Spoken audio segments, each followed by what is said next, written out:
বিষ্ণু বললেন না, ও চাচা সরে যান, কিছুদিন আগে ওমরের জন্য আমি দোয়া করেছি, আমার মন বলছে আমার দোয়াটা মনে হয় আল্লাহর কাছে কবুল হয়েছে। মক্কা থেকে প্রায় 70-80 কিলোমিটার দূর এই তায়েফ। বিষ্ণুবী যে দাওয়াত দিলেন, কিন্তু তায়েফের ছেলেরা বিষ্ণুবীকে কি মেরেছে?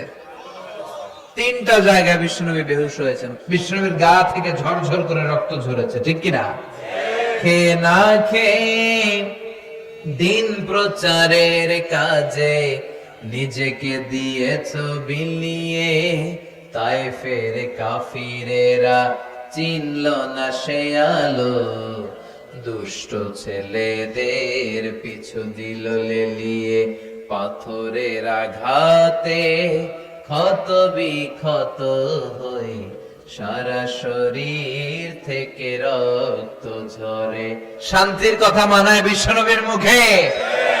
ডোনাল্ড ট্রাম্পের মুখে শান্তির কথা মানায় না।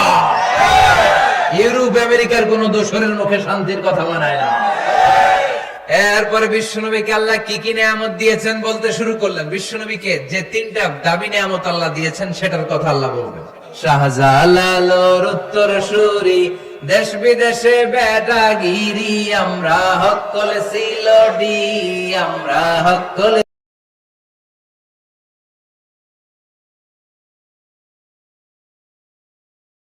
দোলে, নুরানি তনু ওকে আসে হায়, সারা দুনিয়ার হেরে মেরে পর্দা খুলে খুলে চায়, সে যে আমার কমলিওয়ালা কমলিওয়ালা, সে যে আমার কমলিওয়ালা কমলিওয়ালা, তার ভাবে বিবল রাঙ্গা পায়ের তলে, পর্বত জঙ্গল টল মল টলে, খুরমা খেজুর বাদাম জাফরানি ফুল, ঝরে ঝরে যায় সে যে আমার কমলিওয়ালা কমলিওয়ালা।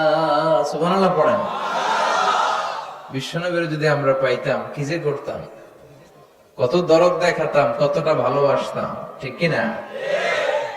তো এই জন্য আবু জাহেলের শেষ পরিণতিটা ভালো হয় নাই। বদরের প্রান্তরে আবু জাহেল নাই, লোহিত সাগরের ভিতরে ফেরাউন নাই। কথা কন। আল্লাহ অনেক ছাড় দিয়েছেন ফেরাউনকেও। ফাহাশারা ফানাদা ফাকালা আনা রাব্বুকুমুল আ'লা। ফেরাউন বিশাল এরকম জামায়াত করে বলতে শুরু করলো, আমি তোদের বড় রব, আমি তোদের বড় রব, আমি তোদের বড় খোদা। আসলে এটা খোদা না হুদা,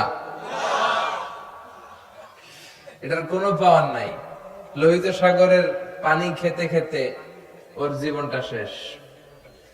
পানি খেতে খেতে যখন ফেরাউন আর খেতে পারে না, তখন হাত তুলে কয় আনা মিনাল মুসলিমিন, আমি মুসলমান, আমি ভালো মানুষ। ফেরাউন যদি মুসলমান হয় আমরা থেকে কি লাভ? কথা বলেন। আল্লাহ বললেন না, তুমি অনেক দেরি করে ফেলেছো ফেরাউন, সময় শেষ। তার মানে ফেরাউনরেও ছাড় দেয় নাই। চিৎকার করে বলেন ঠিক কিনা? এই ফেরাউনের লাশটা আমি নিজে দেখে এসেছি। আমি 2008 সাল থেকে 2012 এই 4 বছর আমি মিশরে ছিলাম। আমি ধর্ম মন্ত্রণালয়ের একটা পরীক্ষাতে প্রথম স্থান অধিকার করেছিলাম, একটা স্কলারশিপ পরীক্ষা আল আজহার ইউনিভার্সিটির। ফলে আমি স্কলারশিপটা পাই। আমি ওখানে যে থিওলজি ডিপার্টমেন্টে, faculty of theology, department of Quranic science, এটাতে ভর্তি হই। আমার দেশের বাইরের প্রথম সফর 2008-এ শুরু হয়, তারপর থেকে চলছে আলহামদুলিল্লাহ। তো ওই প্রথম দেশের বাইরে যে আমি বিশ্বটারে দেখতে শুরু করলাম। প্রথম আমরা মাগরিবের সালাতের সময় আমাদেরকে ফরেন ইন্টারন্যাশনাল স্টুডেন্ট হোস্টেলে নিয়ে যাওয়া হলো। তো আমরা গেলাম, আজান শুরু হলো মাগরিবের। আল্লাহু আকবার, আল্লাহু আকবার, আল্লাহু আকবার, আল্লাহু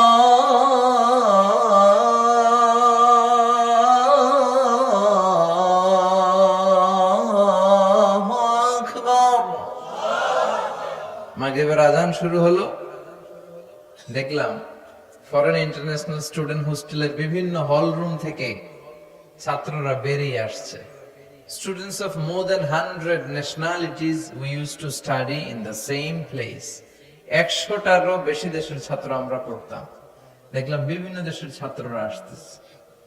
মাগরিবের সালাত আদায় করলাম, সালাম ফিরালাম, দেখি ডান দিকে এক কালো মানুষ, বাম দিকে আরেক কালো মানুষ।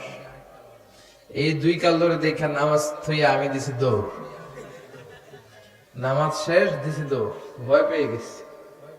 তাই বললাম এরা কারা? আমাকে যারা রিসিভ করলো এরা বললো এরাই আপনার বন্ধু, কারণ পৃথিবীর অনেক দেশের ছাত্রদের সাথে আপনাদের থাকতে হবে। তো এই প্রথম নিগ্রো মানুষ দেখলাম, শুরুতে ভয় পেয়েছিলাম এদের, পরে দেখি না, চেহারাটা কালো হলো, হৃদয়টা সাদা। আলহামদুলিল্লাহ পড়েন। কিছু লোক আছে দেখতে সাদা, কলিজাটা কালা, আছে না নাই? কিছু আছে দেখতে কালো কিন্তু অন্তরটা ভালো, আছে না নাই? তো আফ্রিকার সেনেগালের এক বন্ধুর সাথে, ছেলের সাথে আমার বন্ধুত্ব হলো। সে প্রায় আমার রুমে আসতো। তো একদিন এসে আমার হাতের সাথে হাত ঘষে আর বলে, hey man Mizan, how you become so white, how did you become so white? আমি এত কালুর কালু, তুই এত সাদা হলি কেমনে? মজা করে বলে, তুই এত সাদা কেন, আমি এত কালো কেন? তাই বললাম, সাদা আর কালো এটা তো আমাদের ইচ্ছাই হয় নাই, কার ইচ্ছায় হয়েছে? তো সে বলে, সাদা আর কালো যাই হও, কেটে দিলে এক রঙের লাল টকটকে রক্ত বেরোবে। ইসলাম বলে কালো আর ধুলো এ তো বাইরে কেবল, ভিতরে সবাই সমান রাঙ্গা। এজন্য কিয়ামতের দিন প্রেসিডেন্টের জন্য আলাদা লাইন হবে বোধহয়, প্রধানমন্ত্রীর জন্য, ডোনাল্ড ট্রাম্পের জন্য লাইন হবে খালি দুইটা। লাইন কয়টা? একটা জান্নাতি আর একটা লা ইয়াস্তাবি আসহাবুন নার ওয়া আসহাবুল জান্নাহ। আসহাবুল জান্নাতি হুমুল the people of paradise and the people of hellfire. They never be equal ever. The people of heaven and paradise, they gain the ultimate success in life. আলহামদুলিল্লাহ পড়েন। যারা জান্নাতি আর যারা জাহান্নামী তারা কখনো সমান হতে পারে? যারা জান্নাতে যাবে তারাই সফল, ঠিক কিনা? এখন সিদ্ধান্ত নিতে হবে আমাদের, আমরা কই যাব? চিল্লায় বলেন তো, আমরা কোথায় যেতে চাই? মালিক তুমি জান্নাতে, তোমার পাশে আমায় একটি ঘর বানিয়ে দিও, একটি ঘর বানিয়ে দিও সে বিভীষিকাময় মহাদিনে। তোমার প্রতিবেশী করে নিও মালিক তুমি জান্নাতে, তোমার পাশে আমায় একটি ঘর বানিয়ে দিও, একটি ঘর বানিয়ে দিও। পড়েন আমিন। এজন্য আমরা জাহান্নামে যেতে চাই না, আমরা কই যেতে চাই? এখানে যেমনি আমরা একত্রিত হলাম, আল্লাহ জান্নাতেও আমাদেরকে একসাথে থাকার তৌফিক দিও, আমরা পড়ি আমিন। তাহলে আল্লাহ ছাড় দেয় কি দেয় না? ফেরাউনরে আল্লাহ ছেড়ে দিছিল? দেয় নাই।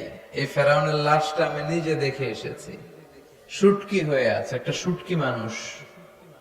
হুমকি ধামকি দিত মিশরে, আমি বড় রব এই বলে চিৎকার করত, কিন্তু তার সব শক্তিটারও শেষ করে দিল কে? নমরুদকে আল্লাহ ছেড়ে দেয় নাই, ছেড়ে দিছে? কথা বলেন। আল্লাহ নমরুদকে কোন কামান দিয়ে, তলোয়ার দিয়ে, ফেরেশতা বাহিনী দিয়ে মারে নাই, নমরুদকে মেরেছে আল্লাহ ল্যাংড়া মশা দিয়ে। ওই আল্লাহর শক্তি আগের মতো আছে না নাই? ওই আল্লাহর ক্ষমতা আগের মতো আছে না নাই? এজন্য আল্লাহ সব সময় ধরে না, ধরলে ছাড় দেয়, ছেড়ে দেয় না। তিনি ভুলে যায় না, তার ইলমে সব থাকে। এজন্য ভরসা রাখতে হবে কার উপর? চাইতে হবে কার কাছে? আমাদের যত চাওয়া সব চাওয়াকে যদি তিনি পাওয়াতে রূপান্তরিত করে দেয়, তারপরেও তার ধন ভান্ডারের কিছু কমবে? সুবহানাল্লাহ পড়বেন না? এজন্য কার কাছে চাইবেন? চাইলে আল্লাহ খুশি। ইন্নাহু মান লাম ইয়াসআলিল্লাহ ইয়াগদাব আলাই, যে বান্দা আল্লাহর কাছে চায় না তারে আল্লাহ পছন্দ করে না। আর যে বারবার বারবার বারবার আল্লাহর কাছে যায়, সে আল্লাহর কাছে প্রিয় হয়ে যায়। চাইবেন তো বেশি বেশি, নিজের জন্য চাবেন, অন্যদের জন্য চাবেন। নিজের জন্য দোয়া করবেন, অন্যদের জন্য করবেন। অনেকে বলে হুজুর আমারটা আমি করব, আমি আরেকজনের জন্য করুম কেন? এরকম আছে না নাই? না, আরেকজনের জন্য দোয়া করলেও লাভ। আপনি যখন অন্য কারোর জন্য দোয়া করেন, তখন ফেরেশতারা বলে আল্লাহ ওয়ালাকা ওয়ালাহু বিমিসলিন, সে তার ভাইয়ের জন্য যেই দোয়াটা করেছে, এই দোয়া যদি তার দরকার হয়ে থাকে, তাহলে এই দোয়াটা তার জন্য আগে কবুল করে নাও। আপনি দোয়া করলেন আল্লাহ আমার ভাইরে তুমি মাফ করো, ফেরেশতারা বলবে আল্লাহ যিনি দোয়া করতেছে আগে তারে মাফ করো। আপনি দোয়া করলেন আল্লাহ আমার বোন অসুস্থ, সুস্থ করো, ফেরেশতারা বলবে আল্লাহ যিনি দোয়া করতেছে ওনার যদি কোনো অসুস্থতা থাকে আগে তারে সুস্থতা দিয়ে দাও। তাহলে অন্যের জন্য দোয়া করলে লাভ আছে না নাই? আমরা অনেকে অন্যের ভালোটা দেখতে পারি না, আছে না নাই? খালি নিজেকে নিয়ে ব্যস্ত। কেউ যাতে আমার চেয়ে আগাতে না পারে, কিভাবে ওরে নিচের দিকে নামানো যায়, এরকম টেন্ডেন্সি আছে না নাই? মনে রাখবেন, অন্যের জন্য গর্ত খুললে ওই গর্তে আপনাকে আগে পড়তে হবে। আমাদের অনেকের এরকম মানসিকতা, অন্যের ভালো, অন্যের উন্নতি, ডেভেলপমেন্ট আমরা সহ্য করতে পারি না। এজন্য আমাদের বাংলাদেশের জাতীয় খেলা হাডুডু। জাতীয় খেলার নাম খেলেননি আপনারা? কেউ সামনে যাইতে চাইলে ওর ঠ্যাং ধরে পিছনে নামাইতে হয়। কথা বলেন, কেউ যাতে উপরের দিকে উঠতে না পারে, উঠলে ওরা ধরে নামা। হাডুডু খেলায় যেমনি কেউ সামনে যেতে চাইলে টেনে হিচড়ে সবাই পেছনে নামায়। তো এটা যেন আমরা না করি, আমরা যেন আল্লাহর উপর ভরসা রাখতে পারি। আল্লাহ তুমি তৌফিক দাও। আরো জোরে পড়ছি আমিন। আমরা এখন যে বইটা থেকে কয়েক মিনিট কথা শুনবো, বইটার নাম সবাই বলেন আরো জোরে। এই বইটার ভিতরে কোনো ভুল আছে? সন্দেহ আছে? সংশয় আছে? পৃথিবীতে যত কোরআন আছে সব কোরআনের এই নুসখা, এগুলোকে বলে নুসখা। কি বলে? নুসখা। ইংরেজিতে বলে স্ক্রিপচার। এই স্ক্রিপচার গুলোকে যদি আগুন দিয়ে জ্বালিয়ে দেয় কেউ, তাহলে পৃথিবী থেকে কোরআন দূর হয়ে যাবে? কথা কন। যদি আগুন লেগে ধ্বংস হয়ে যায়, ধ্বংস হয়ে যায়, যদি আগুন লেগে যায় পুড়ে যায় পৃথিবীর সব বইয়ের দোকান, বিশ্ব থেকে হারাবে না পবিত্র কোরআন, বিশ্ব থেকে হারাবে না পবিত্র কোরআন। ঠিক কিনা? অসম্ভব। পৃথিবীর সব লাইব্রেরি আপনি জ্বালায় দিতে পারেন, সব জ্বালায় দিতে পারেন, এই কোরআনও জ্বালায় দিতে পারেন, কিন্তু কোরআনকে পৃথিবী থেকে নিশ্চিহ্ন করে দেয়া যাবে। কারণ কোরআন শুধু সাদা কাগজের এই নুসখার ভিতরে ছাপা হয় না, এটা মানুষ হৃদয়ে সিনার ভিতরে ধরে রাখে, মুখস্থ করে রাখে। এই যে আসতেছে রমজান মাস, হাফেজ সাহেবরা মুখস্থ পড়াবে না দেখে দেখি? কথা বলেন। তার মানে সিনার ভিতরে কোরআন আছে না নাই? 200 বছরের পরাধীনতার জিনজির ছিল আমাদের এই পাক ভারতে। ব্রিটিশরা যখন চলে যায়, তারা একটা কমিটি করে দিয়েছিল, 11 সদস্যের কমিটি। তাদের দায়িত্ব ছিল যে দেখো তো কোরআন থেকে কিভাবে আলাদা করা যায়। তারা বললে একটাই উপায়, যত কোরআন আছে সব জ্বালায় দেন, যত কোরআন আছে সব, তাহলেই কোরআন থেকে আলাদা। পরে রিপোর্টটা ঠিক আছে কিনা দেখার জন্য তারা 3 ডবল লোক পাঠালো, 33 সদস্যের আর একটা কমিটি পাঠালো ইংল্যান্ড থেকে। তারা বিভিন্ন জায়গায় মুসলমানদের অ্যাক্টিভিটিস অবজারভেশন করে তারা রিপোর্ট করলো যে প্রিভিয়াস রিপোর্ট ওয়াজ অ্যাবসলিউটলি রং। আগের রিপোর্টটা ভুল ছিল, কারণ the people of Indian subcontinent, they just don't print Quran in book, they memorize the Holy Quran in their heart. তারা কাগজে কোরআন শুধু লিখে রাখে না, তারা সিনার ভিতরে ধরে রাখে। তার মানে কোরআন জ্বালিয়ে দিলে কোরআন দূর করা যাবে না। মুমিনের হৃদয়ের ভেতরে কোরআন আছে না নাই? সব হাফেজদেরকে হত্যা করতে হবে, প্রতিটা মুমিনকে হত্যা করতে হবে। একটা মুমিন বেঁচে থাকা পর্যন্ত আল্লাহর কোরআনকে দুনিয়া থেকে নিশ্চিহ্ন করে দেয়া যাবে না, অসম্ভব। এটা আল্লাহর ওয়াদা, ইন্না নাহনু নাযালনা যিকরা ওয়া ইন্না লাহু লাহাফিজুন। আমি নিজে এই কোরআন নাজিল করেছি, আমি নিজে আল্লাহ এটার সংরক্ষণের হেফাজতের দায়িত্ব নিয়েছি। চিল্লায় বলেন ঠিক কি না? পৃথিবীর কোন ধর্মগ্রন্থ এইভাবে মুখস্থ করে রাখা যায় না, শুরু থেকে শেষ পর্যন্ত রাখা যায়? বেদ, রামায়ণ, মহাভারত, ত্রিপিটক, দীঘানিকায়া, ইয়াহাবিস্ট, জিন্দাবেস্তা, তাওরাত, ইনজিল, পৃথিবীর কোন ধর্মগ্রন্থ মুখস্থ রাখা যায়? পৃথিবীর কোন ধর্মগ্রন্থের হাফেজ আছে? কোরআনের হাফেজ আছে না নাই? কয় কোটি লাগবে আপনার? সুবহানাল্লাহ কইবেন না? কোটি ছাড়িয়ে গেছে। আলহামদুলিল্লাহ পড়ে। এটার printed translation of the meaning of the holy Quran, বিভিন্ন ভাষায় এটা ট্রান্সলেশন শত ছাড়িয়ে গিয়েছে। গোটা বিশ্বে ছড়িয়ে যাচ্ছে কোরআন। আর এই কোরআন পড়ে পড়ে, কোরআন জেনে জেনে লোকজন মুসলমান হয়ে যাচ্ছে। আলহামদুলিল্লাহ পড়েন। 3-4 সপ্তাহ আগের ঘটনা, একজন ডাচ পলিটিশিয়ান যে কোরআনকে গালি দিয়েছিল, this Quran is a poison, এই কোরআন নাকি একটা বিষ, ইসলাম ইজ এ লাই, ইসলাম হচ্ছে একটা মিথ্যা ধর্ম, সে গালি দিয়েছিল। কিন্তু পরে যখন কোরআন পড়া শুরু করলো, সে কোরআনের প্রেমে প্রেমিক হয়ে কালিমা পড়ে 4 সপ্তাহ মানে 1 মাস আগে সে ইসলামের সুশীতল ছায়ার ভেতরে এসে মুসলমান হওয়ার ঘোষণা দিয়ে দিয়েছে। এভাবে যারাই কোরআনের প্রেমে পড়ে তার হৃদয়টারে আলোকিত করে দেয় কে? এজন্য কোরআনের সাথে সম্পর্ক বাড়ানোর দরকার আছে না নাই? এই কোরআন পড়লে সওয়াব, ধরলে সওয়াব, শুনলে সওয়াব, মানলে সওয়াব, এই কোরআনের জন্য মরলেও সওয়াব। এজন্য কোরআনের সাথে সম্পর্ক বাড়াতে রাজি আছেন? প্রতিদিন কোরআন পড়বেন তো? বঙ্গানুবাদ পড়বেন? বাংলায় আল্লাহ কি বললো জানার দরকার আছে না নাই? আমরা অনেকেই বঙ্গানুবাদ পড়ি না। মাতৃভাষায় কোরআনকে জানতে হবে, আপনার নিজের ভাষায়। You have to know the Holy Quran in your own mother tongue. আপনার নিজের মায়ের ভাষা কোনটা? জোরে কোক্কা, আরো জোরে খাও, বাংলা। এই বাংলায় জানতে হবে আমাদের। রাজি আছেন? আল্লাহ তুমি তৌফিক দাও। আমি আমার খুতবার শুরুতে সূরাতু আদ-দুহা তেলাওয়াত করেছি।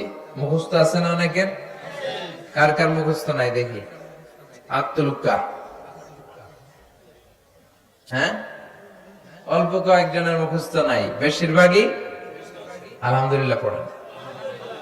এই সূরাটা কোরআনের 30তম পারার একটা সূরা, 93 নম্বর সূরা, মাক্কি সূরা।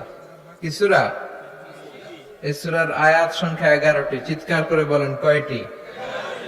সূরাটার নাম হচ্ছে সূরাতুদ দুহা।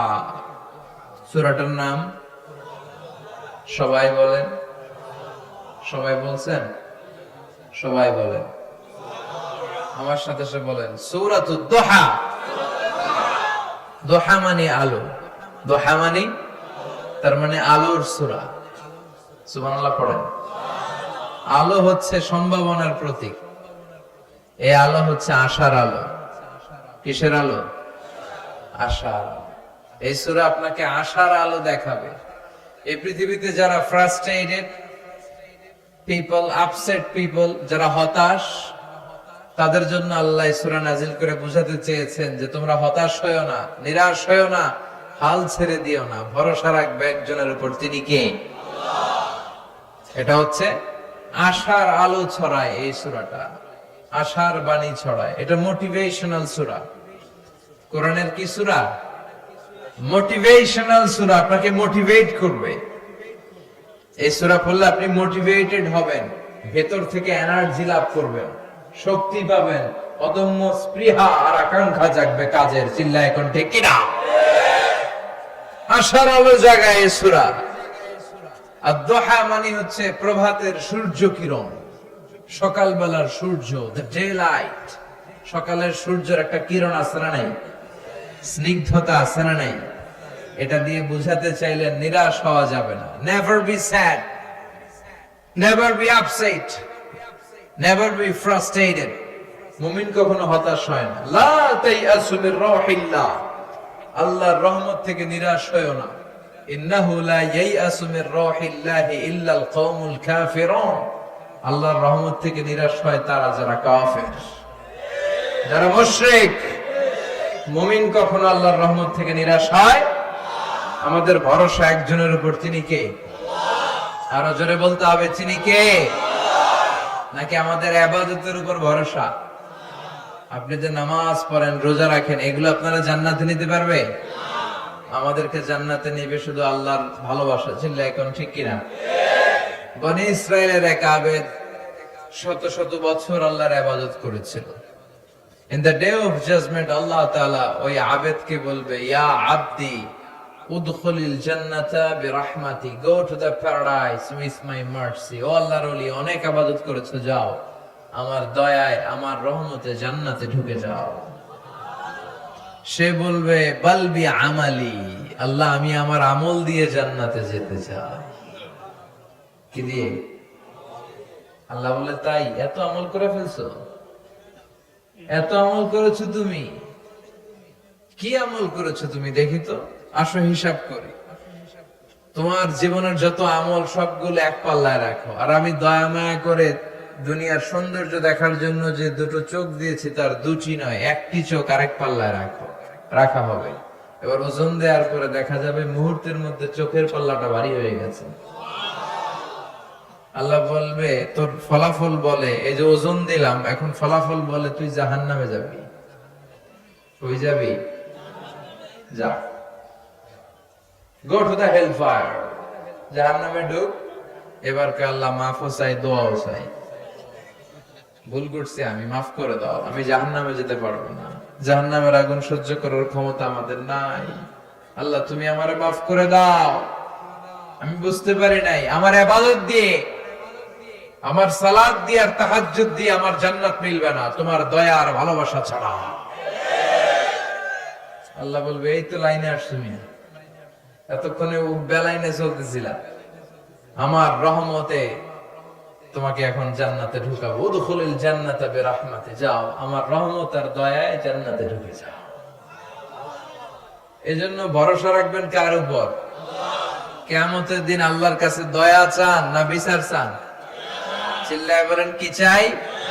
রোজ হাসরে আল্লাহ আমার করোনা বিচার, আল্লাহ করোনা বিচার, বিচার চাহি না তব দয়া চাহে এ গুনাহগার, আল্লাহ করোনা বিচার। পড়েন আমিন। আমি জেনে শুনে জীবন ভরে পাপ করেছি পরে পরে, এখন আশা নাই যে যাব তোরে বিচারে তোমার, আল্লাহ করোনা বিচার। পড়েন, রোজ হাসরে আল্লাহ আমার করোনা বিচার, আল্লাহ করোনা বিচার। পড়েন আমিন। এজন্য ভরসা কার উপর? এই সূরাতুদ দুহার সেন্ট্রাল থিম বা কেন্দ্রীয় আলোচ্য কথা বা সাবজেক্ট ম্যাটার, কেন্দ্রীয় আলোচ্য বিষয় হচ্ছে হতাশ হবেন না, নিরাশ হবেন না, হাল ছাড়বেন না, ভরসা রাখুন কার উপর? Never be sad, never lose hope, never be frustrated, depend on Allah। ভরসা করতে হবে একজনের উপর। চিৎকার করে বলেন, তিনি কে? এজন্য আল্লাহ সূরাটার নাম দিলেন সূরাতুদ দুহা। দুহা মানে আলো। দুহা মানে কি? আলো, সকালের আলো, সূর্য কিরণ, আলো। এই কোরআনকে আল্লাহ আলোর সাথে তুলনা করেছেন। সুবহানাল্লাহ কইবেন না? রব্বুল আলামিন বলেন, কিতাবুন আনজালনাহু ইলাইকা লিতুখরিজান নাসা মিনাল যুলুমাতি ইলান নূর। ও নবী, my beloved messenger, my last messenger, I've revealed this holy and sacred book, the Holy Quran, unto you, in order to lead the mankind out of darkness into the light. ও নবী, কোরআন পাঠিয়েছি অন্ধকারাচ্ছন্ন মানুষগুলোকে লাইটের দিকে, আলোর দিকে নিয়ে যাওয়ার জন্য। সুবহানাল্লাহ পড়েন। আবার বিশ্বনবীকেও আল্লাহ নূর বলেছেন, নূর। কোরআন কেউ বলেছেন নূর, বিশ্বনবী কেউ নূরের সাথে তুলনা করেছেন। আবার বিশ্বনবী বলেছেন, আল্লাহ আমার ডান দিকে নূর দেন, আমার বায়ে নূর দেন, আমার সামনে নূর দেন, আমার পেছনে নূর দেন, আমার উপর দিক থেকে নূর দেন, নিচ থেকে নূর দেন, আমার দেহের ভিতরে নূর দেন, আমার রক্তের ভিতরে নূর দেন, আমার গোশতের ভিতরে নূর দেন, আমার অস্থি হাড্ডি মজ্জার ভিতরে নূর দেন, আমার জন্য আপনি নূর দেন। সুবহানাল্লাহ পড়েন। বিষ্ণুনবী আলো চেয়েছেন, আলো ছাড়া পথ চলা যায়? কথা কয় না। এখানে যদি আজকে আলো না থাকতো, আলো না থাকলে আমার দেখা যাইতো? আমি আপনাদেরকে দেখতাম? আলোর দরকার আছে না নাই? বেশি না কম? এজন্য আল্লাহ আলোর নামে সূরা দিলেন। সূরার নাম সূরাতুদ দুহা। চিল্লায় বলেন, সূরার নাম সূরাতুদ দুহা, আলোর সূরা। আলো, কোরআন এসেছে আমাদেরকে আলোকিত করতে, বিশ্বনবী এসেছেন আমাদেরকে আলোকিত করতে। এই প্রভাতের সূর্য কিরণ, সকালবেলার আলো, এই আলোর নামে আল্লাহ তাআলা এই সূরাটা দিলেন। এই সূরা নাজিলের একটা ব্যাকগ্রাউন্ড আছে, শুনবেন সবাই। বিশ্বনবীর কাছে কোরআনের আয়াত নাজিল হতে শুরু করলো, বিশ্বনবীর নবী হলেন, আর যতগুলো আয়াত বিশ্বনবী পেলেন এগুলো সাহাবাদের কাছে, মক্কার কাফের কুরাইশদের কাছে, মুশরিকদের কাছে বর্ণনা করতে শুরু করলেন। সুবহানাল্লাহ পড়েন। বিশ্বনবী একটা কোরআনের আয়াত লুকিয়ে রাখে নাই, রাখছে? যাই নাজিল হয়েছে তাই প্রচার করেছে। কারণ আল্লাহ বলেছেন, বাল্লিগ মা উনজিলা ইলাইক, ও নবী, যা আপনার কাছে নাজিল হয় প্রচার করে দেন। গোপন করা যাবে? যাই নাজিল হতো বিশ্বনবী শেয়ার করত। রাত্রিবেলা নাজিল হলে সকালে সাহাবাদেরকে বলে দিত, সকালে নাজিল হলে দুপুর বেলা কাফেরদের কাছে প্রচার করে দিত, দুপুরে নাজিল হলে রাত্রিবেলা বলে দিত। এটা ছিল বিশ্বনবীর অভ্যাস। যাই ওহী নাজিল হয় বিশ্বনবী শেয়ার করে। কিন্তু কি অবাক করা কাণ্ড, কি আজীব কথা, হঠাৎ করে বিশ্বনবীর কাছে ওহী আসা বন্ধ হয়ে গেল। ওহী আসা বন্ধ। সাইয়েদনা জিবরাইল আসেন না, কোরআন নাজিল হয় না, ওহী আসে না। ফলে উনি দাওয়াতি কাজও করতে পারে না। উনি কি বলবে? কারণ ওমা ইয়ানতিকু আনিল হাওয়া ইন হুয়া ইল্লা ওয়াহয়ুন ইউহা। নবী মন গড়া কিছু বলতেন না, তিনি রেভেলেশন, ওহী, প্রত্যাদেশ, সিক্রেট মেসেজ আল্লাহর কাছ থেকে যা পেতেন শুধু ওইটাই শোনাতেন। সুবহানাল্লাহ পড়া। তার মানে আমার নবীর অভ্যাস ছিল কোরআন যা নাজিল হতো বলে দিতেন, প্রচার করতেন, মানুষের সাথে শেয়ার করতেন। কিন্তু হঠাৎ কোরআন নাজিল করা বন্ধ করে দিল কে? কোরআন যখন নাজিল হওয়া বন্ধ হয়ে যায়, নবীর দাওয়াতি কাজও থেমে যায়। বিশ্বনবী আর কোরআন প্রচার করতে পারছেন না, কারণ নতুন তো আসে নাই কিছু। কথা কম, এরকম বন্ধ। কোন বর্ণনা এসেছে 15 দিন, কোন বর্ণনায় 1 মাস, কোন বর্ণনায় 3 মাস, কোন বর্ণনায় 6 মাস। 6 মাস বিশ্বনবীর কাছে ওহী আসে না। বিশ্বনবী নতুন কোন আয়াতের কথা কাউকে শোনাতে পারেন না। কাফের মুশরিকরা হাসি ঠাট্টা শুরু করলো, বলল, মুহাম্মদ, তোর আল্লাহ তোরে ছাড়ছে, তোর আল্লাহ তোরে ভুলছে। নাউজুবিল্লাহ কইবেন না?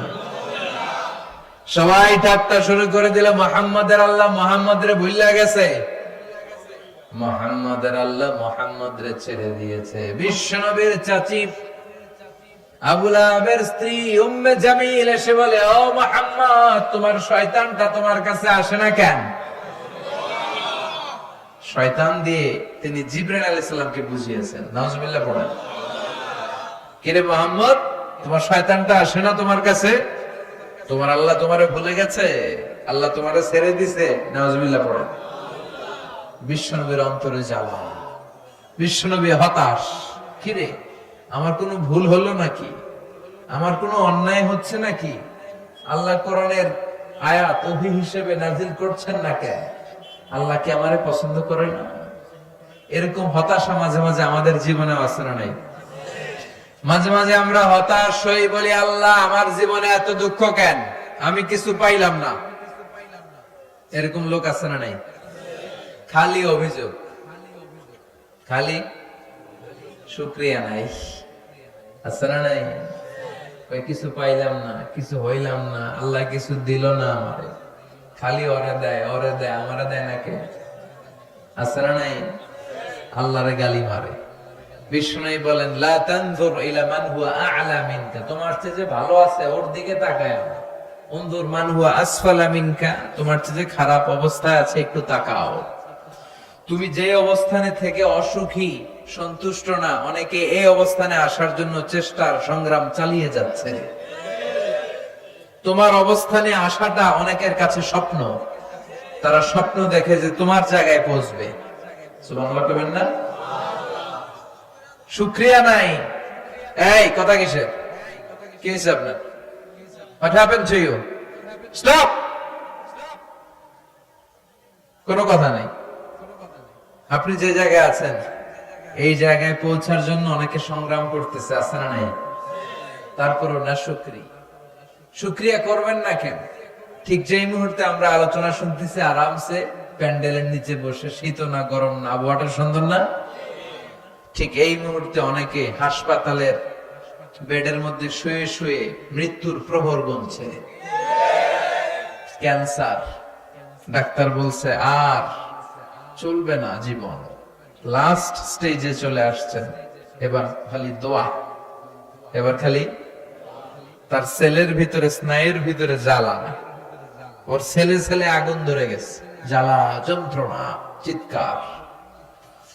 ঠিক যে মুহূর্তে আমরা এখন কথা শুনছি এই মুহূর্তে চকবাজারের অগ্নি দুর্ঘটনায় যারা নিহত হয় নাই, আহত হয়েছে, হসপিটালের বার্ন ইউনিটে দেহের অর্ধেক, কারো 70%, কারো 60% দেহের অঙ্গগুলো জ্বলে গিয়েছে।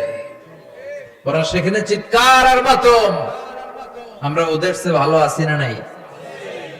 ঠিক যে মুহূর্তে আমরা আলোচনা শুনছি ঠিক এই মুহূর্তে অনেকে হাইওয়েতে, মহাসড়কে দুর্ঘটনার কবলে, ডাকাতের কবলে, অনেকে প্রচন্ড অসুস্থ, আছে না নাই? আহা, শুকরিয়া আমাদের নাই। শুধু না শুকরিয়া, পাইলাম না রে, আল্লাহ দিল না রে, কিছু হইল না রে, নিজে যে চেষ্টা করেন ওইটা কয় না। মানুষ চেষ্টা করলে সব পায়, ঠিক কিনা? চাওয়ার মতো চাইলে তারা সব দিয়ে দেয় কে? বিশ্বনবী টেনশনে পড়ে গেলেন, কিরে ঘটনা কি, ওহী নাজিল হয় না কেন? কোন ভুল হলো নাকি, অন্যায় হলো নাকি, কোন ত্রুটি করে ফেললাম নাকি? হতাশ হয়ে গেলেন আমার নবী। যেমন আমরাও মাঝে মাঝে হতাশ হয়ে যাই। আমরা বলি আমার জীবনে তো ভালো কিছু হয় না, সব দুঃখ কষ্ট তো আমার সাথে এরকম হয় কেন? আছে না নাই? এই হতাশ যারা, তাদের জন্য এই সূরা মোটিভেশনাল সূরা, সূরাতুল, সবাই বলেন সূরাতুল। আল্লাহ বললেন ওয়াদ-দুহা, আলো, আশার আলো, সম্ভাবনার আলো। সুবহানাল্লাহ পড়েন। বিশ্বনবীকে আশা জাগানোর জন্য, বিশ্বনবীকে আশ্বস্ত করার জন্য, বিশ্বনবীকে সাপোর্ট করার জন্য, বিশ্বনবীকে জানিয়ে দেওয়ার জন্য আল্লাহ সূরাটা নাজিল করলেন ওয়াদ-দুহা ওয়াল-লাইলি ইযা সাজা মা ওয়াদ্দা'আকা রাব্বুকা ওয়া মা ক্বালা ওয়ালাল-আখিরাতু খায়রুল লাকা মিনাল উলা ওয়ালাসাউফা ইউ'তিকা রাব্বুকা ফাতারদা। সুবহানাল্লাহ পড়েন। আল্লাহ নাজিল করলেন নবী ওয়াদ-দুহা, আলোর শপথ, প্রভাতের সূর্য কিরণের শপথ, ওয়াল্লাইলি ইযা সাজা, রাতের শপথ যখন রাতটা নিঝুম আর নিস্তব্ধ হয়। সুবহানাল্লাহ পড়েন। আলো আর অন্ধকার, এই দুইটার কসম কাটলেন কে? আলো আর অন্ধকারের কসম কাটার মধ্য দিয়ে মূলত আলো দ্বারা আল্লাহ তাআলা ওহীর আগমনকে বুঝিয়েছেন, আর অন্ধকার দিয়ে ওহীর অনুপস্থিতি বুঝিয়েছেন। সুবহানাল্লাহ পড়েন। বিশ্বনবীর আল্লাহ বুঝাতে চাইলেন, নবী আলোর কসম, অন্ধকারের কসম, সব সময় আলো থাকলে আপনার ভালো লাগবে না। বছরের 365 দিন যদি দিনে রাতে সব সময় আকাশে সূর্য দেখা যায়, ভালো লাগবে নাকি? ঘুমানো যাবে নাকি? অন্ধকারের দরকার আছে না নাই? আবার 365 দিনের সব সময় যদি ঘুটঘুটে অন্ধকার থাকে, সূর্যের আলো না থাকে, তাইলেও ভালো লাগে নাকি? আলোরও দরকার আছে, অন্ধকারেরও। এজন্য আল্লাহ আলোর কসম কাটলেন, অন্ধকারের কসম কাটলেন, আর বুঝাতে চাইলেন নবী ওহী আসাটা যেমন দরকার, কিছুদিন ওহী আসা বন্ধ থাকাও দরকার। সুবহানাল্লাহ পড়েন। কারণ বারবার ওহী আসলে ওই ওহী রিসিভ করে আপনি হজম করতে পারবেন না। আল্লাহু আকবার। কারণ ওহীর একটা পাওয়ার আছে না নাই? সূর্যের যেমন কিরণ থাকে, তেজ থাকে, ওহীরও তেজ আছে না নাই? বিশ্বনবীর যাতে কষ্ট না হয় এজন্য আল্লাহ বন্ধ রাখছিলেন। বিশ্বনবীরে বললেন, ও নবী, আমি আপনারা ভুলে যাই নাই, ছেড়ে দেই নাই, আপনার যাতে কষ্ট না হয় এজন্য কিছুদিন ইচ্ছা করে গ্যাপ রাখছি, বন্ধ রাখছি। আল্লাহু আকবার। কারণ ওহী এত পাওয়ারফুল, বিশ্বনবী এটারে বলেছেন কাওলান সাকিলা। কোরআনের ওহীকে কাওলান সাকিলা মানে ভারী আওয়াজ, শক্ত আওয়াজ, শক্ত বাণী, পাওয়ারফুল বাণী বলে ঘোষণা করেছে কে? মায়েশা বর্ণনা করেন, প্রচন্ড শীতের রাতে বিশ্বনবীর উপর যখন কোরআন নাজিল হতো, বিশ্বনবী ঘেমে একাকার হয়ে যেতে। প্রচন্ড শীতের রাতে যখন এই কোরআন আসতো, আমরা তো মাগনা কোরআন পাইছি, কোনো কষ্ট করা লাগে নাই। বিশ্বনবী শীতের রাতে যখন এই কোরআন রিসিভ করত, বিশ্বনবীর হাত্তা ইয়াতাফাসসাদু জাবিনাহু আরাকান, এই থুতনি দিয়ে দাড়ি বেয়ে ঝরঝর করে ঘাম ঝরতো। মিসলা সালসালাতিল জারাস, দপ্তরি যেমনি ঘন্টা বাজায় ধাম ধাম আওয়াজ হয়, এরকম বিকট আওয়াজে ওহী আসতো। বিশ্বনবী যখন কোন ওটের উপর বসা থাকা অবস্থায় ওহী রিসিভ করতেন, ওটের বুকটা মাটিতে লেগে যেত। ঘোড়ার উপর বসে থাকা অবস্থায় যখন বিশ্বনবী কোরআনের আয়াত ওহী রিসিভ করতেন, ঘোড়ার পা বালুর মধ্যে দেবে যেত। বিশ্বনবী মাঝে মাঝে সাহাবাদের পায়ের মধ্যে মাথা রেখে ঘুমাতেন। এক সাহাবার পায়ের মধ্যে, রানের মধ্যে বিশ্বনবী মাথা রেখে ঘুমিয়ে গেলেন। ঘন্টা খানিক ঘুমালেন, সাহাবী বলে আমার পায়ে কোনো ব্যথা পাই না। হঠাৎ বিশ্বনবী চোখ মেললেন, তখনও শুয়ে রইলেন। ইন দা মিন টাইম কোরআনের আয়াতগুলো ওহী হিসেবে বিশ্বনবীর উপর যখন নাজিল হতে শুরু করলো, সাহাবী বলে আমার মনে হলো আমার পায়ের রান এখনই মুহূর্তের মধ্যে ফেটে যাবে, আমার হাড্ডি মনে হয় ফেটে যাবে। 2 ঘন্টা শুয়ে আছে, ওই সাহাবী টেরই পায় না বিশ্বনবীর মাথা। কিন্তু যখনই কোরআনের আয়াত নাজিল হতে শুরু করলো, সাহাবী বললেন আমার হাঁটুর উপরে, আমার রানের উপরে এত প্রেসার আর চাপ পড়তে শুরু করলো, আমার মনে হচ্ছিল যে আমার রানের হাড্ডিটা ভেঙে খান হয়ে যাবে। তার মানে ওহীর, কোরআনের আয়াতের একটা পাওয়ার আছে না নাই? আল্লাহ বুঝাতে চাইলেন নবী সব সময় যদি এই ওহী নাজিল করি, এই ওহী রিসিভ করতে যে আপনার স্নায়ু, আপনার শরীর এটা বরদাস্ত করতে পারবে না, এটা হজম করতে পারবে না। তাই আপনাকে বিশ্রাম দেওয়ার জন্য, প্রশান্তির জন্য, দিন শেষে রাতকে যেমনি আমি বিশ্রামের জন্য পাঠাই, তেমনি কিছুদিন ওহী নাজিল করে আবার ওহী বন্ধ করে আপনাকে আমি বিশ্রামের সুযোগ করে দিয়েছি। এজন্য রব্বুল আলামিন বলেন, আদ-দুহা ওয়াল লাইলি ইযা সাজা মা ওয়াদ্দাআকা রাব্বুকা ওয়া মা ক্বালা, মা ওয়াদ্দাআকা রাব্বুকা ওয়া মা ক্বালা। ও নবী, আপনার প্রভু আপনারে ভুলে যায় নাই, আপনারে উপর আপনার প্রভু অসন্তুষ্ট হয় নাই, আপনারে ছেড়ে দেয় নাই, ভুলে যায় নাই, অসন্তুষ্ট হয় নাই। বরং যারা আপনারে গালি দেয় আমি তাদের উপর অসন্তুষ্ট হয়েছি। ঠিক কিনা?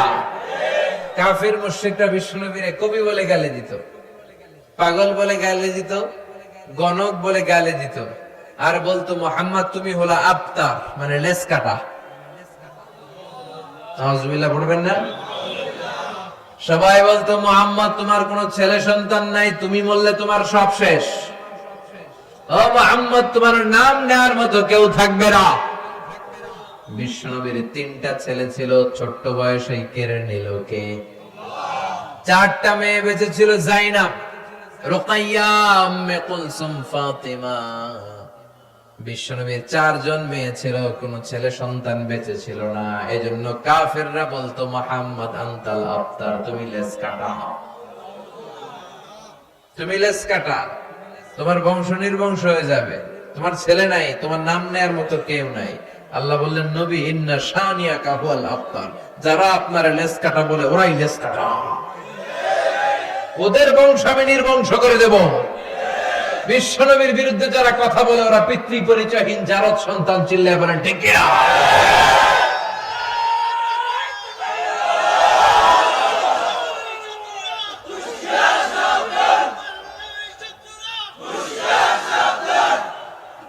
বিশ্বনবীর সম্মান ইটস অ্যান এক্সক্লুসিভ ইস্যু। এই ইস্যুতে কোনো বিএনপি নাই, আওয়ামী লীগ নাই, জামাত ইসলাম নাই, জাতীয় পার্টি নাই, হেফাজত ইসলাম নাই। কথা কন? কোন পীরের মুরিদ আমরা বুঝি না, কোন তাবলীগ জামাত বুঝি না, বিএনপি আওয়ামী লীগ বুঝি না। বিশ্বনবীর সম্মান নিয়ে কটূক্তি করলে ওকে ছেড়ে দেওয়া হবে না, চিল্লায় এখন ঠিক কিনা? গোটা বাংলার মুমিন একসাথে থাকবে। কথা কন? কারণ এই নবী আমার জন্য কেঁদেছে দুনিয়ায়, এখনো শুয়ে শুয়ে কাঁদে তার কবরে। এই নবীর সুপারিশ ছাড়া আমার জান্নাতে ঢোকা কঠিন হয়ে যাবে। এজন্য এই নবীর সাথে বেয়াদবি করলে ওরে বরদাস্ত করা হবে না, চিল্লায় বলেন ঠিক কিনা? এজন্য আল্লাহ ডেকে বললেন নবী মা ওয়াদ্দাআকা রাব্বুকা ওয়া মা ক্বালা, আপনার প্রভু আপনারে ভুলে যায় নাই, ছেড়ে দেয় নাই। ওরা আপনারে বলে লেজ কাটা, নির্বংশ, বরং যারা আপনারে লেজ কাটা বলে গালি দেয় তারাই লেজ কাটা, ওরাই লেজ কাটা, ওরাই লেজ কাটা, ওদের বংশ আমি নির্বংশ করে দিব। কিন্তু বিষ্ণুবীর নাম, নিশানা, প্রশংসা কিয়ামত পর্যন্ত আছে না নাই? As a father, as a teacher, as a leader, as a commander, as the reformer of the society, Muhammad is the superman of the world. স্বামী হিসেবে, বাবা হিসেবে, নেতা হিসেবে, নবী হিসেবে মুহাম্মদ সাল্লাল্লাহু আলাইহি ওয়াসাল্লাম হচ্ছে পৃথিবীর একজন সুপারম্যান। আল্লাহু আকবার পড়েন। এজন্য এই নবীর সাথে কারো কোনো তুলনা চলে? এরপর আল্লাহ বললেন নবী ওয়ালাল আখিরাতু খায়রুল লাকা মিনাল উলা, ও নবী দুনিয়া দুনিয়া করা যাবে না, দুনিয়াটা হলো একেবারে ক্ষণিকের, আখিরাত হলো স্থায়ী। সুবহানাল্লাহ পড়েন।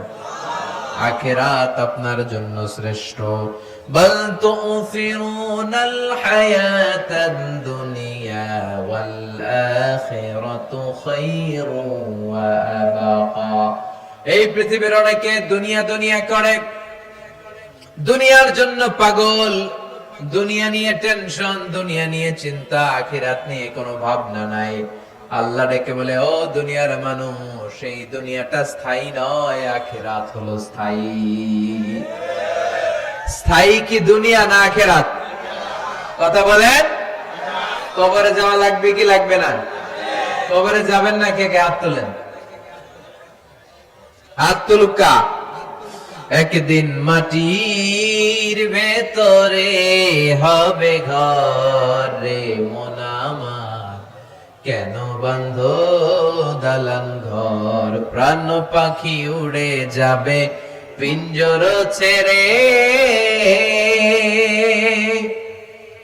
ধরা ধামে সবই রবে তুমি যাবে চলে, বন্ধু বান্ধব যত, মাতা পিতা দ্বারা সুত, সবই হবে তোমার পরে মন আমার, কেন বান্ধ দালান ঘর।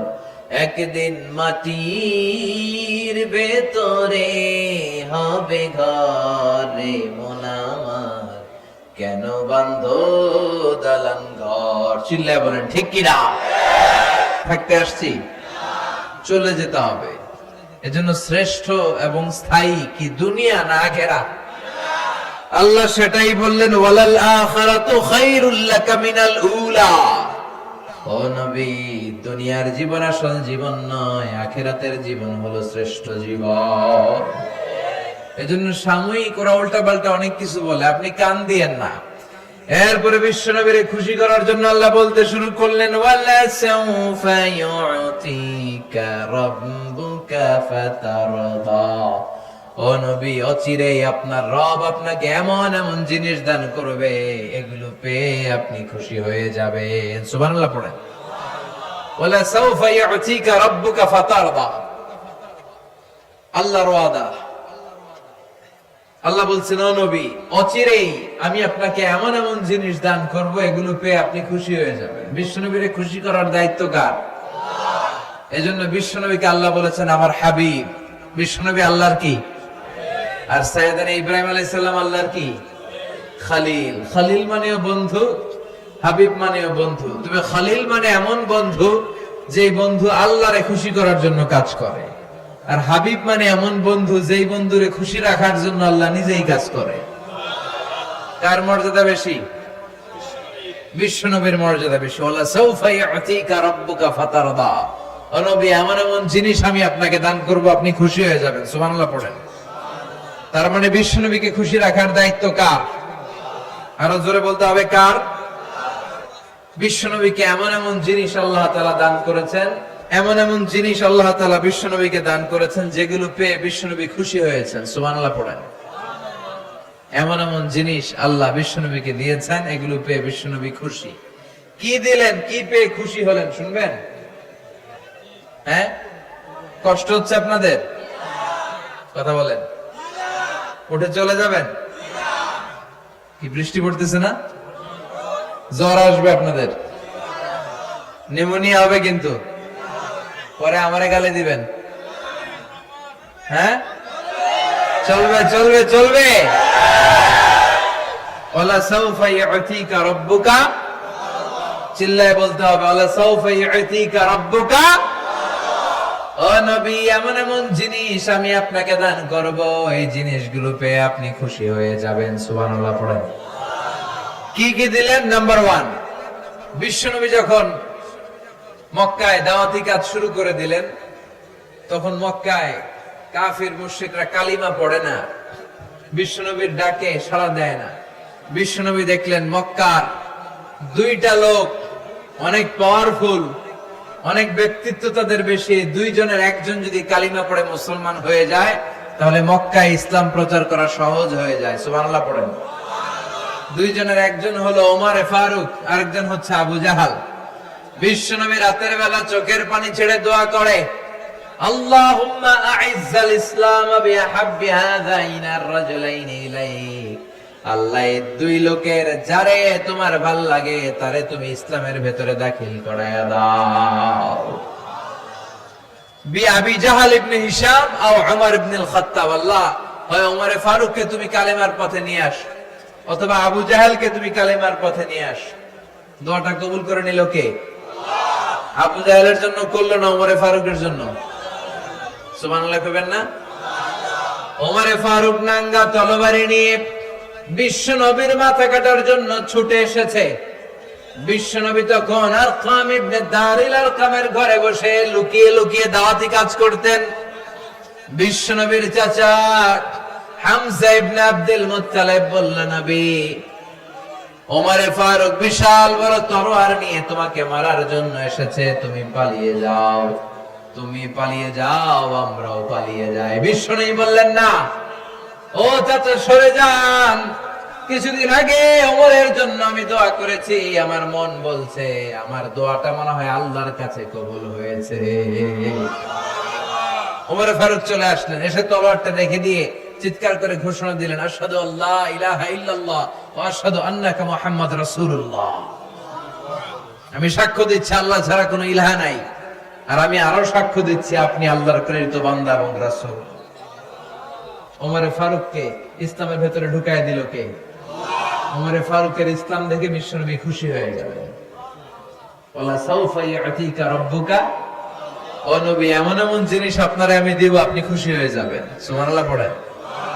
তার মানে উমর ফারুককে ইসলামের শশীতল ছায়া তুলে এনে বিশ্বনবীরে খুশি করে দিল কে? বিশ্বনবী বলছেন লা নাবিয়্যা বা'দি ওয়ালা রাসূলা, আমার পরে কোন নবী নাই, কোন রাসূল নাই, তবে লাউ কানা বা'দি নাবিয়্যুন লাকানা উমর, আমার পরে কেউ নবী হবে না, রাসূল হবে না, তবে আমার পরে যদি কেউ নবী হয়ে থাকে আমার উমরে ফারুক নবী হয়ে যাবে। কেউ নবী হবে না, নবী হওয়ার কোয়ালিটি কারো নাই, তবে যদি কারো নবী হওয়ার কোয়ালিটি থাকতো আমার উমরের সেই কোয়ালিটি আছে। প্রভু তুমি বলেছ রাসূল দেবে না, বলনি দেবে না উমর, বলনি দেবে না হামজা তারিক, খালিদ বিজয়ী সমর। প্রভু তুমি বলেছ রাসূল দেবে না, বলনি দেবে না ওমর, বলনি দেবে না হামজা তারিক, খালিদ বিজয়ী সমর। প্রভু তুমি বলেছ রাসূল দেবে না। সুবহানাল্লাহ পড়েন। ওমরে ফারুক নবী হয়ে যেত। ওমরে ফারুক কালিমা পড়ে মুসলমান হলেন, আর বিশ্বনবী খুশি হয়ে গেলেন। ওয়ালা সাউফা ইউতিকা রাব্বুকা, ও নবী আপনারে খুশি করা আমার কাজ। আল্লাহু আকবার। এরপরে বিশ্বনবী দাওয়াত দেওয়ার জন্য তায়েফে গেলেন। কোথায় গেলেন? হজ উমরা যারা করেছেন তারা জানেন, মক্কা থেকে প্রায় 70-80 কিলোমিটার দূর এই তায়েফ। পাহাড় বেয়ে বেয়ে ওঠা লাগে, পাহাড় বেয়ে বেয়ে অনেক উঁচু। বিশ্বনবী যে দাওয়াত দিলেন, কিন্তু তায়েফের ছেলেরা বিশ্বনবীর দাওয়াত কি গ্রহণ করেছে? কথা বলেন। বরং বিশ্বনবীকে কি মেরেছে? 3টা জায়গায় বিশ্বনবী বেহুশ হয়েছেন। কয় জায়গায়? ওই জায়গাগুলো এখনো চিহ্নিত আছে। বিশ্বনবীর দেহ থেকে রক্ত ঝরেছে। তায়েফের মাটি সাক্ষী, তায়েফের পাথর সাক্ষী। বিশ্বনবীর গা থেকে ঝরঝর করে রক্ত ঝরেছে, ঠিক কিনা? খেয়ে না খেয়ে দিন প্রচারের কাজে নিজেকে দিয়েছ